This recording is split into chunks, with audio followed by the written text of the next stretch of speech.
北港朝天宫举办敬新花跋杯活动，当年敬新明的春仔花拢会换新的，旧的会互乡亲跋杯早转去。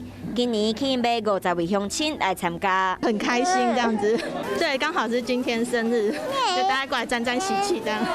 然后觉得很幸运呢，可以拿到工艺之家林佩老师的所做的春花灰，而且这个花是在朝天宫这样祭拜那个妈祖这样1年了，然后能够拿到非常幸运。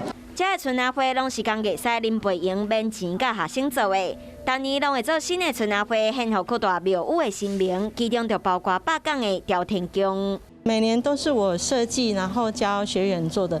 那我们每年会做这个，主要原因是希望说，大家都能够平安，然后健康顺利。春是代表有春有吉祥的意义，嘛有传统技艺精神。后面将来跋杯上侪圣杯，都会使甲拜过春仔花早转去，嘛是代表一种神明的保庇和祝福。